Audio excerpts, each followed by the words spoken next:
Un matin immobile du Sahel a basculé quand un simple tarif a cassé l'axe céréales américaine-marché sahélien. En moins de 14 jours, les ports des États-Unis ont vu des cargaisons se figer, tandis que les marchés d'Ouagadougou réorientaient donc déjà leurs achats vers d'autres origines et vers les productions locales. Comment un pays de taille modeste et un dirigeant comme Ibrahim Traoré ont-ils pu transformer un ajustement technique en test de souveraineté, capable d'ébranler un secteur réputé inébranlable? Ce qui semblait un incident mineur annonçait en réalité un déplacement de pouvoir. Pour saisir ce qui s'est réellement joué derrière un tarif apparemment technique, il faut comprendre que cette décision n'a pas seulement déplacé des flux. Elle a mis à l'épreuve la solidité d'un système commercial considéré depuis longtemps comme stable. Le public, face à cet épisode, gagne un avantage clair. Une lecture structurée de la manière dont un ajustement ciblant 11 produits américains a pu créer une rupture mesurable en quelques jours, révélant des vulnérabilités parfois ignorées dans les chaînes agricoles mondiales. La promesse de ce récit est simple: montrer comment une décision locale, calibrée et assumée, a déclenché un enchaînement de réactions logistiques, politiques et économiques que ni les coopératives du Midwest, ni les négociants d'Afrique de l'Ouest n'avaient anticipé. Mais un point reste souvent négligé. Quand un marché jugé secondaire modifie brusquement son comportement, les acteurs dominants sont forcés de réévaluer leur propre dépendance. Un renversement discret qui prépare la suite de l'histoire. La première divergence est apparue plus vite que prévu. En moins de 14 jours, les flux céréaliers américains vers le Sahel avaient basculé, inversant des trajectoires que les modèles annonçaient stables pour plusieurs mois. Ce décalage chiffré, discret mais brutal, a servi de révélateur à une vulnérabilité que personne ne cherchait vraiment à mesurer. Pour comprendre la mécanique qui s'est enclenchée, il faut revenir aux semaines précédant l'arrêté tarifaire du Burkina Faso. Les discussions régionales mettaient en avant un objectif encore traité comme marginal par les observateurs extérieurs: réduire la dépendance structurelle aux importations occidentales, devenues politiquement sensibles au fil des resserrements successifs des prix mondiaux. Dans les capitales sahéliennes, la modernisation du stockage, la cartographie des corridors céréaliers et le renforcement progressif des capacités de transformation ne constituaient pas un simple décor administratif. Il dessinait déjà un mouvement silencieux. Pourtant, lorsque les tarifs furent officialisés, les indicateurs américains commencèrent immédiatement à diverger. Des routes jugées sûres se figèrent. Les gestionnaires de silos signalèrent des niveaux de remplissage inattendus et certaines coopératives annulèrent des contrats avant même d'ouvrir la négociation. La relation entre la ceinture céréalière américaine et la demande sahélienne, souvent décrite comme linéaire, révélait soudain sa fragilité. Du côté sahélien, l'atmosphère était tout autre. Montée de la confiance, réorientation partielle des importations, diversification accélérée des fournisseurs et mobilisation anticipée des unités locales de transformation. Cette dynamique trouva une traduction politique immédiate dans les discours d'Ibrahim Traoré, dont l'insistance sur la souveraineté alimentaire gagnait soudain une matérialité que les observateurs extérieurs n'avaient pas anticipée. Ainsi, le basculement n'était pas un accident. Il résultait d'une préparation longue, discrète, qui n'attendait qu'un déclencheur pour révéler l'ampleur de la recomposition en cours. Et ce déclencheur, désormais visible dans les chiffres, avait ouvert un champ de possibilités inattendues, autant pour les acteurs sahéliens que pour ceux qui, à des milliers de kilomètres, avaient sous-estimé la portée d'un marché qu'ils croyaient captif. Pour suivre le mouvement dès ses premiers instants, il faut observer ceux qui ont senti la rupture avant qu'elle ne prenne forme dans les courbes et les tableaux. Dans les plaines du Midwest, un gestionnaire de silos du Nebraska raconte comment, en moins d'une semaine, les volumes destinés au Sahel se sont accumulés au point d'obliger son équipe à réorganiser l'entreposage dans l'urgence. Ce qui n'était jusque-là qu'un scénario de crise théorique devenait un problème opérationnel immédiat. La rotation des stocks ne pouvait plus suivre et les prévisions internes perdaient leur fiabilité d'un jour à l'autre. À l'autre extrémité de la chaîne, à Ouagadougou, un négociant de produits céréaliers décrivait une scène inverse. Au lieu de ralentir, son marché local voyait la demande pour les variétés régionales augmenter plus vite que prévu. Les usines de transformation, mobilisées plus tôt que dans les cycles habituels, tentaient d'absorber l'afflux soudain, tandis que les commerçants ajustaient leurs prix pour répondre à une clientèle de plus en plus attentive à l'offre locale. Ces deux expériences, séparées par un océan mais liées par un même choc, offraient un fil narratif essentiel. Le tarif n'agissait pas comme une abstraction politique, mais comme une pression concrète qui remodelait en temps réel la logistique, les attentes et les marges de manœuvre des acteurs de terrain. Et c'est précisément dans ces ajustements précoces que se lit la véritable portée de l'épisode. Bien avant les grands chiffres ou les déclarations officielles, les systèmes réagissent, avant même d'admettre qu'ils changent. Le point de déclenchement apparaît dès l'instant où le Burkina Faso officialise son arrêté tarifaire. Le geste semble d'abord symbolique. Les premières heures paraissent calmes, mais les tableaux d'expédition basculent presque immédiatement. Les cargaisons prêtes à quitter les ports américains sont réévaluées, certaines immobilisées, d'autres redirigées sans délai. L'inertie attendue n'existe pas.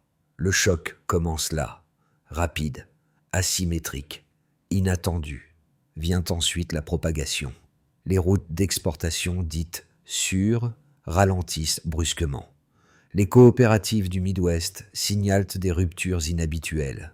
Les niveaux de remplissage des silos s'élèvent au-delà des prévisions saisonnières.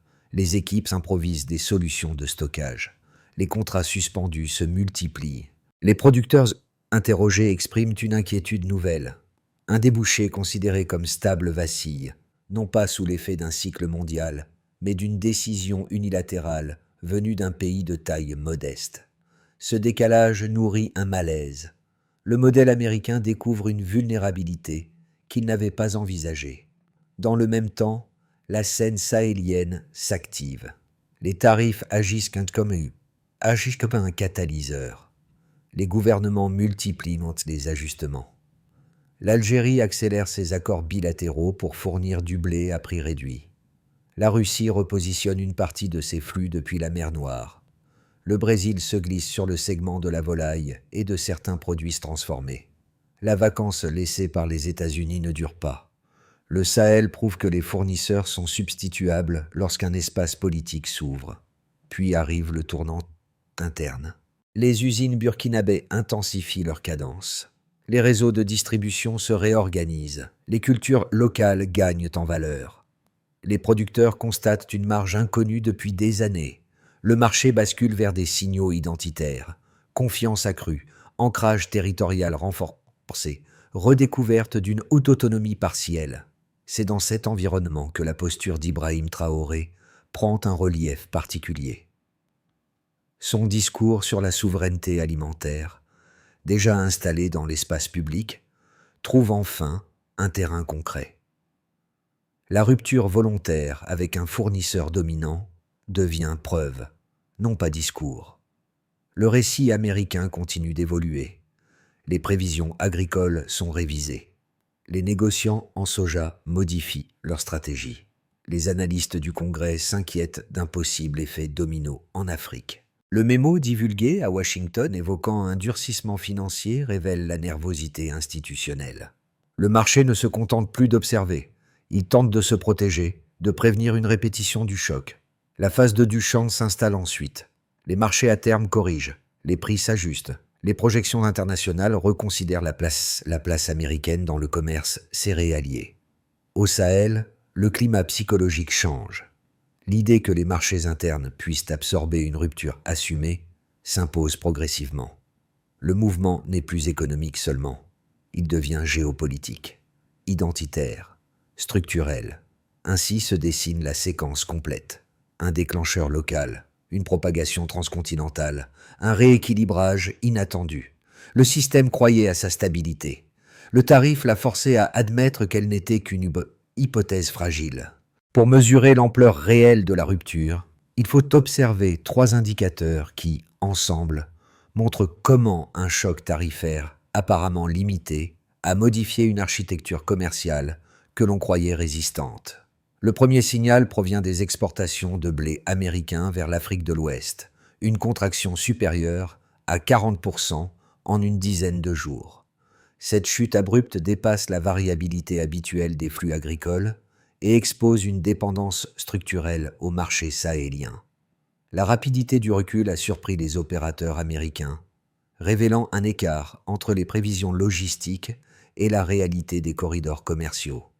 La baisse soudaine traduit une fragilité longtemps sous-estimée par les projections saisonnières. Le deuxième indicateur se lie dans les infrastructures même du Midwest. Les coopératives de l'Iowa, du Nebraska et du Missouri ont signalé une augmentation des niveaux de remplissage des silos comprises entre 20 et 25% au-dessus des prévisions.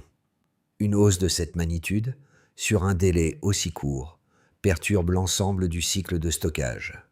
Séchage retardé, rotation ralentie, coûts internes en hausse. Les exploitations familiales, souvent dépendantes d'une planification millimétrée, ont dû absorber la pression sans marge d'adaptation. L'excédent rapide met en tension des systèmes logistiques qui reposent sur un équilibre délicat. Le troisième indicateur apparaît sur les marchés internationaux. Une baisse proche de 8% des contrats à terme sur le blé. Cette variation, loin d'être anodine, signale une révision des anticipations globales concernant la compétitivité américaine. Les investisseurs, observant l'arrivée accélérée de nouveaux fournisseurs, Russie, Brésil, Algérie, ont ajusté leur position. Ce mouvement révèle que la perception de la domination américaine peut vaciller en quelques jours lorsqu'un débouché stratégique se contracte. La fluctuation exprime un repositionnement immédiat des attentes financières et à sa financière mondiale. Ces 3 chiffres, pris isolément, pourraient donc sembler n'être que de simples oscillations du marché. Mais ensemble, ils composent un schéma cohérent. Un marché dominant peut perdre son inertie lorsqu'un acteur périphérique modifie son comportement de manière ciblée. Aux États-Unis, ces données alimentent une lecture préoccupée. Le risque d'une dépendance excessive à des partenaires se considérer, à tort, comme acquis. Dans le Sahel, les mêmes chiffres prennent une coloration différente.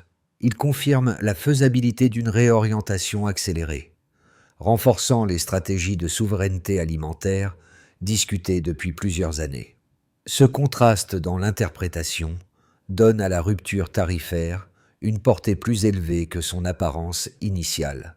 L'événement n'est pas seulement une variation statistique. Il devient un révélateur des interdépendances réelles, de leur vitesse de réaction et des marges de manœuvre qu'elles dissimulent. Comprendre ces 3 indicateurs, c'est comprendre pourquoi un geste isolé a suffi à déplacer le centre de gravité d'un système agricole transcontinental. 2 lectures opposées se sont imposées dès les premiers jours de la confrontation tarifaire. La première, largement défendue par plusieurs milieux agricoles américains, affirme que la décision du Burkina Faso n'est qu'un trouble passager. Selon cette perspective, un pays de taille modeste ne saurait durablement affecter une puissance exportatrice disposant d'un réseau de partenaires mondial, d'infrastructures robustes et d'une capacité de réorientation rapide. Dans cette logique, la contraction des flux n'est qu'un moment à absorber, une flexion, pas une fracture. Les défenseurs de cette thèse rappellent que les marchés internationaux ont souvent la faculté de combler les manques et de rediriger les volumes vers d'autres zones de consommation. La seconde étude issue principalement des analyses sahéliennes et des observations de terrain, soutient que le tarif révèle non pas une perturbation mais une faiblesse structurelle. La dépendance américaine à des débouchés spécifiques serait moins flexible que prévu. Cette thèse s'appuie sur 3 constats. La chute de plus de 40% des exportations vers l'Afrique de l'Ouest en une dizaine de jours. La saturation des silos à hauteur de 20 à 25% au-dessus des prévisions. Et la baisse proche de 8% des contrats à terme sur le blé. Ces 6 signaux ne ressemblent pas à des fluctuations ordinaires. Ils traduisent au contraire une fragilité que les projections américaines n'avaient pas anticipée. À cela s'ajoute l'arrivée rapide d'autres fournisseurs, Russie, Algérie, Brésil, démontrant que la place américaine n'est pas irremplaçable sur ce segment. Entre ces deux positions, la réponse la plus cohérente repose sur les données elles-mêmes.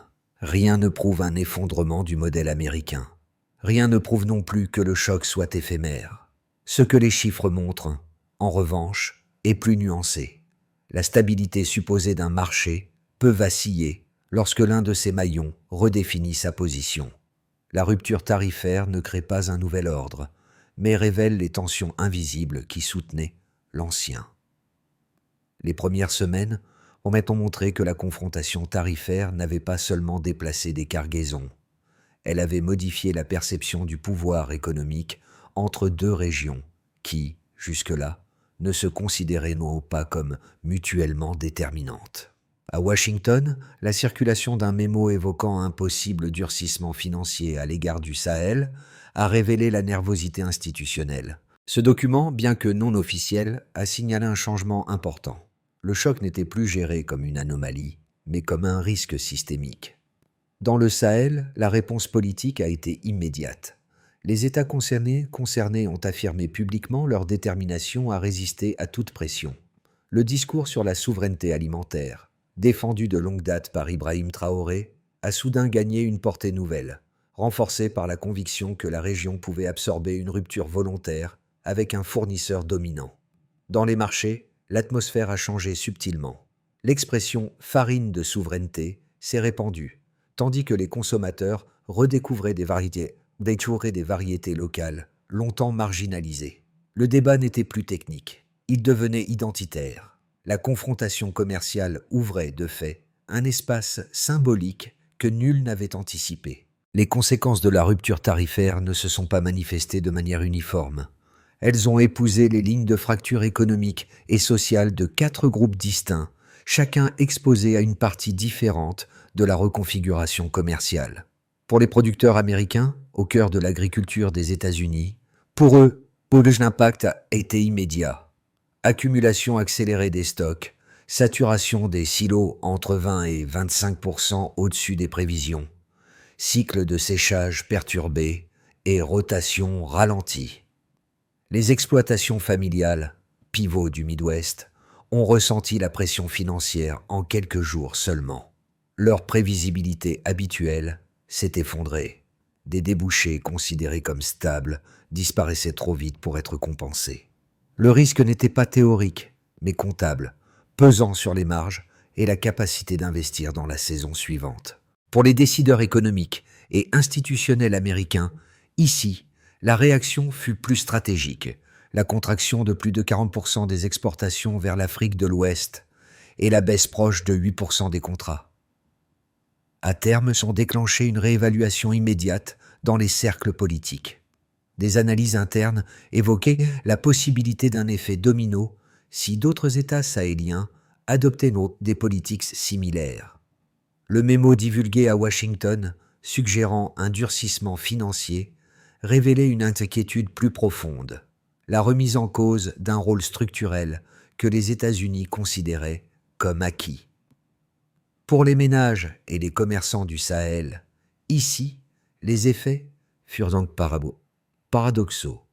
Les prix des céréales locales ont augmenté, améliorant les revenus des petits producteurs ruraux. Les usines de transformation ont intensifié leur activité, attirant une demande croissante pour les farines régionales.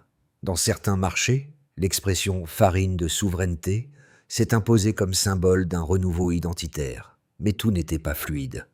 Des ménages urbains ont subi des hausses ponctuelles liées à la raréfaction de certains produits importés. La transition créait de la confiance, mais aussi des tensions quotidiennes. Pour les acteurs politiques sahéliens, pour eux, cet épisode a représenté une opportunité historique. En observant que les marchés internes pouvaient absorber une rupture volontaire avec un fournisseur dominant, ils ont vu s'ouvrir un espace de décision inédit. Au Burkina Faso, la posture défendue par Ibrahim Traoré a gagné une force nouvelle, démontrant que la souveraineté alimentaire n'était pas seulement une ambition rhétorique, mais une trajectoire possible.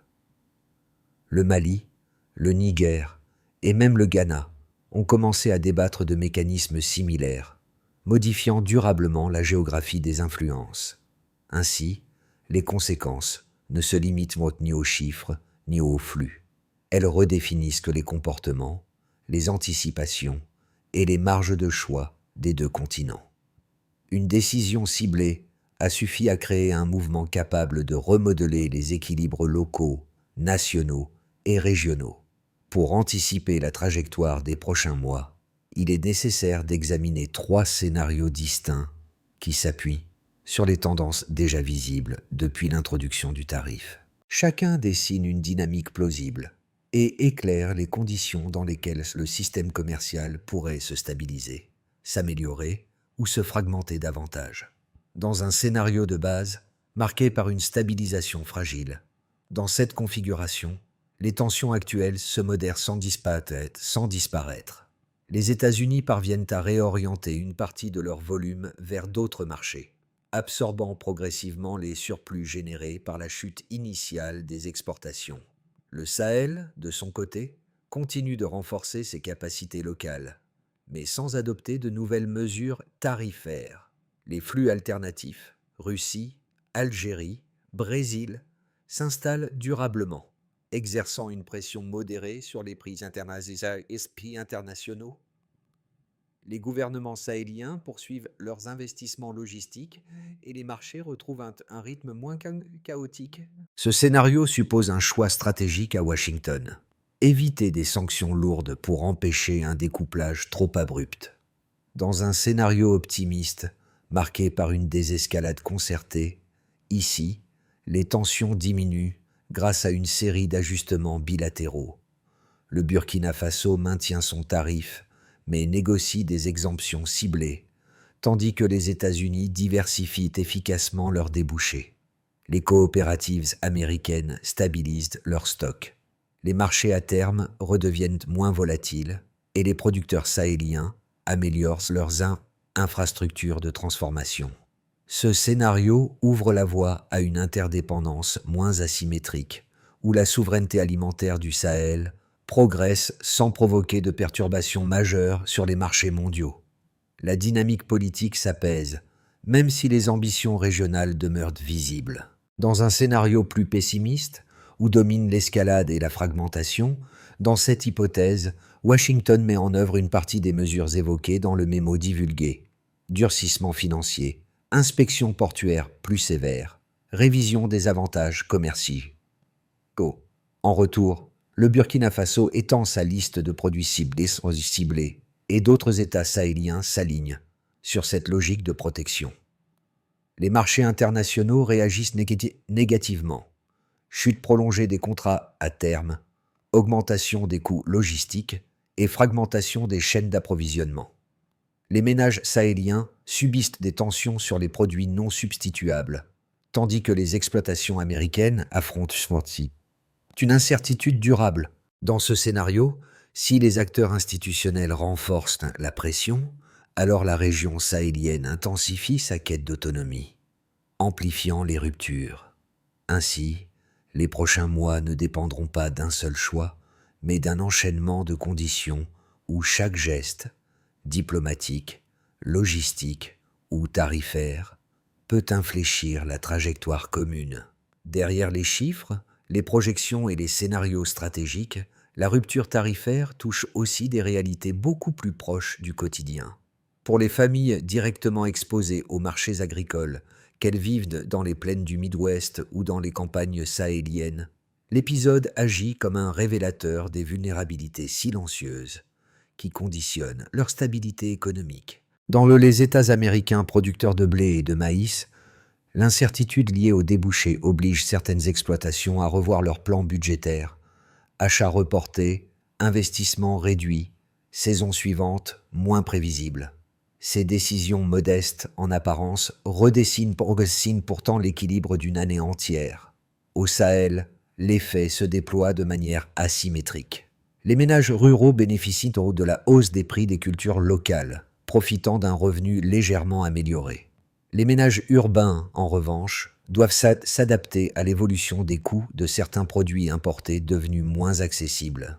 Cette tension ne se manifeste pas partout de la même manière, mais elle rappelle que toute réorientation commerciale crée autant d'opportunités que de contraintes immédiates. Pour les acteurs intermédiaires, commerçants, transportateurs, coopératives, l'adaptation devient le maître mot.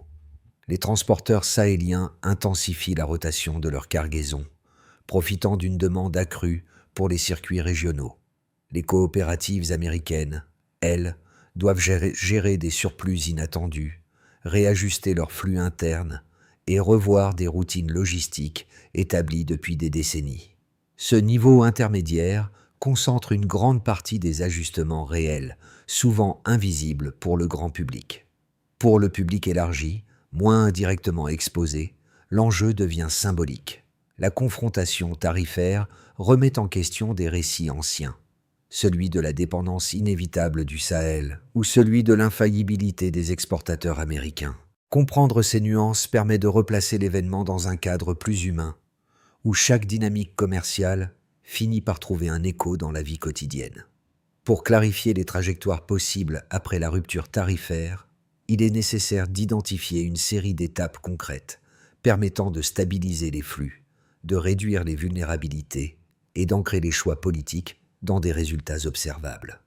Une feuille de route efficace doit préciser qui agit, quand et selon quels indicateurs. Premièrement, il s'agit de cartographier les dépendances critiques avec un horizon d'environ 3 mois.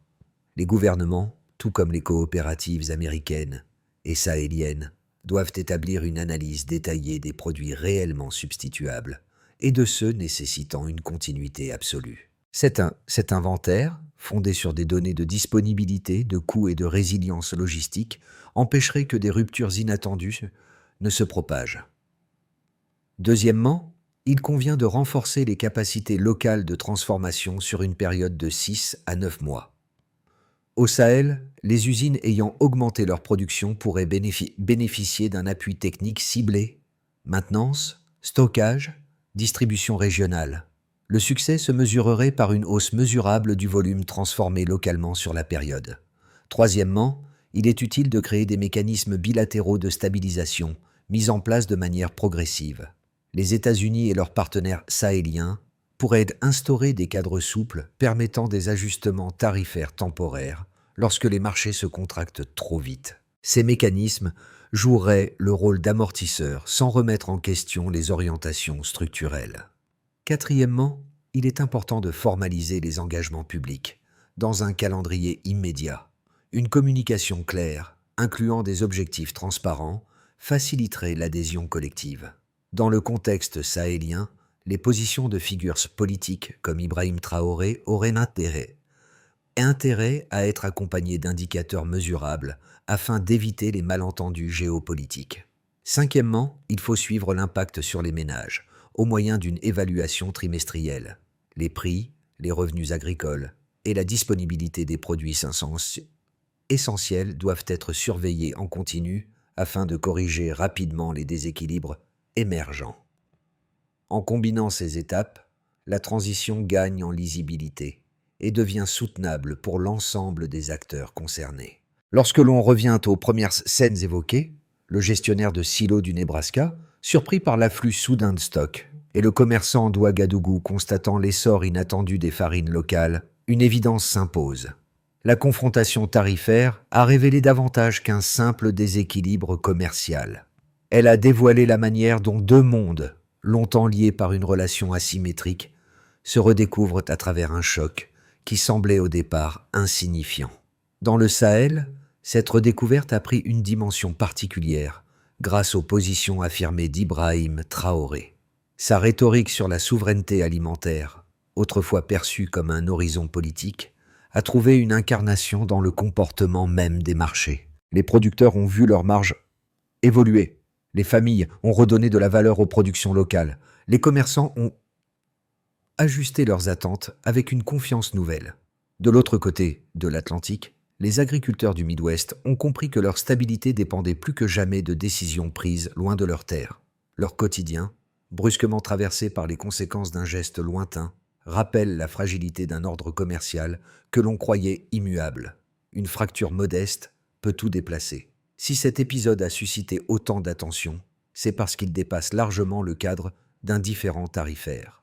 Il interroge la manière dont les sociétés redéfinissent leurs priorités, leurs alliances et leur rapport à la souveraineté alimentaire dans un monde en transition. Chacun, à son échelle, peut jouer un rôle, suivre l'évolution des dynamiques en cours, participer au débat public ou simplement mieux comprendre les liens qui relient des marchés parfois très éloignés. Ce récit n'offre pas de réponse définitive, mais il ouvre un espace de réflexion collective où les enjeux économiques rencontrent les choix politiques et les réalités du quotidien. Si vous souhaitez continuer à suivre ces transformations, à explorer leurs ramifications ou à débattre des trajectoires émergentes, vous pouvez soutenir les travaux qui s'y consacrent. Et vous, que retenez-vous de cette rupture qui a relié deux continents par un simple tarif ?